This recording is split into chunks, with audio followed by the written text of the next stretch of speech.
and I simply remove the telephone jack and plug it into this box here, the modem. I then take another wire from the modem and plug it in where the telephone was. I can then switch on the modem. It's now telling me to phone up the main press cell computer. So it's a very simple connection to make. Extremely simple. I'm now waiting for the computer to answer me. And things are starting to happen. Things are starting to happen. Why did you buy a computer? Well, I was very interested in the new technology and didn't want to be left behind. I don't think it's only for the youngsters at school now. I think us older ones will have to learn a lot about it. What is Internet anyway? Internet is that massive computer network, the one that's becoming really big now. What do you mean? That's big. How does one? What do you write to it like mail? No, a lot of people use it and communicate. I guess they can communicate with NBC writers and producers. Allison, can you explain what Internet is? The world is in financial disarray. Currencies failing, economies in wild flux, jobs being lost. But what if you could build an entirely new economy, one specifically designed for the digital realm? Well, that is the dream behind Bitcoin. Bitcoin, for those of you who don't know, is an electronic online currency that was created in 2009. It was made by someone who did it under the pseudonym Satoshi Nakamoto. Like any economy, you don't want too much too fast because then the value of your currency drops, or so slow that your economy grounds to a halt. It's designed to be a self-stabilising economy. Whether it actually is that way though, well that is a little bit more complicated. Because some people have said, hey, Bitcoin is the answer to those problems. Are you a believer? Well, Bitcoin is exciting because it shows how cheap it can be. Bitcoin is better than currency in that you don't have to be physically in the same place, and of course for large transactions currency can get pretty inconvenient. And what is Bitcoin? Bitcoin is a currency on the internet. I sent 100 euros worth of Bitcoin from here in Tokyo directly to you guys through this camera, through the network, through the TV, right into your home. If I had tried to do that, send you the money with a traditional bank, it would have taken several days and probably cost 30 euros.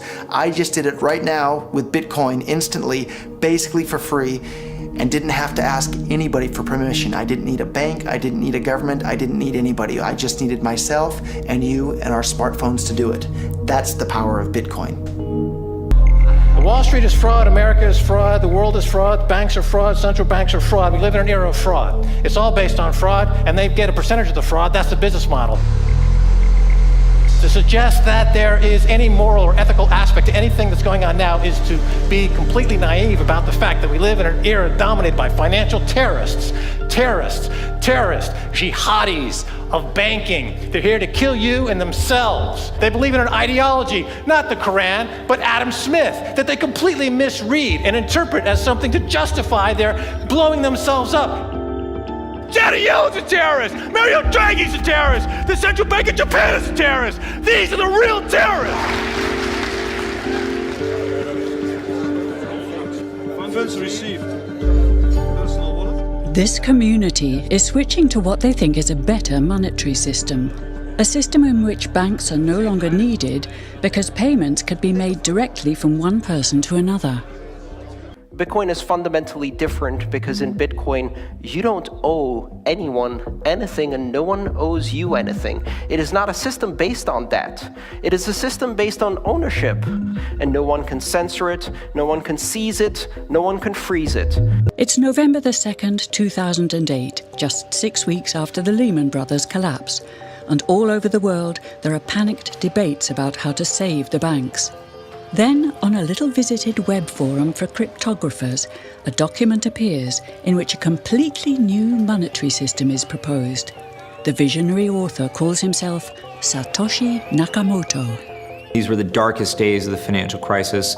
So that to me suggests a very clever mind that saw an opportunity, the perfect opportunity to introduce a new radical technology and a new radical approach to money and finance at just the right moment when people would be very open to making this big shift that's required to adopt a new currency. What's exciting for me is like a global economy. Right now we say we have a global economy, but I can't take $1 and give it to you in the Netherlands and then you know what to do with it, right? You would have to go and change it to your native currency. And when you kind of eliminate that step, and I can just send you one form of payment and you can send me a product in a matter of seconds, that starts to change things from a global perspective. How could this digital coin invented by this Satoshi Nakamoto become hundreds of times more valuable than the dollar? And why do enthusiasts like Roger Fear want the world to switch to bitcoins? I'm giving every single person here 1,000 yen worth of bitcoins, which is like $8 and something cents. Back in the early days, you know, I'd get phone calls from my buddies. Oh, hey man, I lost 10,000 bitcoins because my computer blew up, right? Back then, one bitcoin was less than a penny, right? So nobody cared. They lost $10. I don't care, right? And now 10,000 bitcoins, that's $5 million. That's a big deal, right? Bitcoin is a decentralised electronic cash system that uses peer-to-peer networking along with digital signatures and cryptographics to generate currency. Now, with traditional money, think dollars, the euro, pesos, you've got a central bank, like the Federal Reserve. They issue the currency and they print more or less cash as needed, but not with Bitcoin. It looked very different to me. I mean, as soon as I heard the word decentralized and the fact there was a network powering this currency rather than a central issuer, that immediately captured my interest as something quite different based on what little I knew about alternative currencies at that time. The government couldn't come in and shut down a server and end Bitcoin. It would have to shut down the entire internet or turn off the electricity grid to stop Bitcoin. And so that was really attractive. So gold is kind of hard to divide. Bitcoin divides down to 8 decimal points instantly, super easily. Gold is really, really difficult to transport. If I want to transport gold from here to Moscow, it'll cost a bunch of money to do that, and it's dangerous, and you have to have armed guards and who knows what. With Bitcoin, I can send Bitcoin from here to Moscow or to Holland instantly, just like that, basically for free. I don't have to pay for a bunch of armed guards. It just happens almost like magic. If you ever ask somebody why they think gold's valuable, they can't ever really tell you. They always give you these like weird stories around, oh, it's like a precious metal, isn't it? It's pretty. While we think it has all this intrinsic value, this intrinsic value of gold has been largely constructed in people's heads, often by actually like association with power, association with religious figures. Bitcoin has potential for similar types of construction. Inventor Satoshi Nakamoto has completely relinquished his control of Bitcoin. But he does own 1/20th of all Bitcoins himself. So if one day Bitcoin does become widely accepted as a currency, he will be one of the richest people on Earth. Satoshi invented one of the most important inventions in the entire history of humankind that's going to improve the lives of everybody on the planet for the better. If he had half of all the Bitcoins, he would still deserve it. A lot of people have asked me who Satoshi is since I got in so early. I think I've got a pretty good idea, but I like to keep that one close to my chest. So. Why? I mean, tell me. Because I'm not 100% certain. And the reality is it doesn't really matter, right? It doesn't matter who Satoshi is. Why did he disappear, you think? He undermined the ability of every single government on the entire planet to control the money supply. And that's how every single government in the world is controlling their citizens and their economies today. And he just basically, knocked their feet right out from under them with the invention of Bitcoin. And I'm sure that's going to make a lot of people who want to control other people by force really, really upset. So yeah, I think it's really, really smart for him to have disappeared. And for me, it probably would have been smarter for me to keep quiet too, but Bitcoin's too exciting for me to stay quiet about. I think a lot of people are underestimating the way in which Bitcoin and the blockchain are going to change the power structures in society in general. I mean, I grew up in the US and I see all these people like, yeah, nuke everybody in the Middle East and kill them all. And then they have the former Secretary of State, Madeleine Albright, on 60 Minutes, one of the most popular news shows in the US. And they asked her, they said, like, there's reports that more than 500,000 Iraqi children have died as a direct result of US sanctions. And she looks back at her with a straight face and she goes, it was a really tough decision, but I think that it was worth it. Worth murdering 500,000 kids?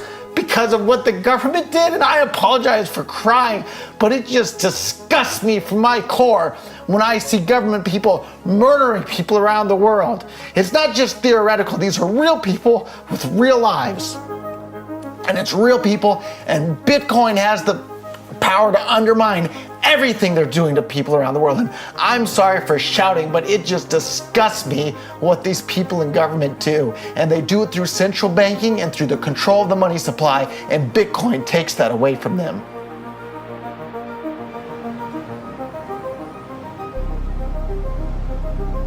You can buy Bitcoin at the Shell station.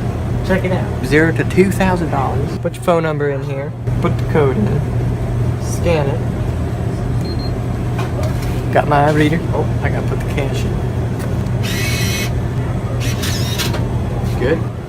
Got $2. Hit finish. Oh. $2 Bitcoin. Just like that. From this machine. I just turned cash into digital currency. So thinking that it's too late to get involved in Bitcoin is like thinking it's too late to get involved with the internet or too late to get involved with using a cell phone. Like, it's not too late to get involved with Bitcoin. If Bitcoin becomes really popular all over the world, Bitcoins are going to have to be worth at least tens of thousands of dollars a Bitcoin, if not hundreds of thousands of dollars per Bitcoin. So thinking it's too late to get involved with Bitcoin is like thinking it's too late to get involved with using the internet. Of course not. Like, it's ubiquitous in our lives, and Bitcoin's going to become ubiquitous in our lives as well.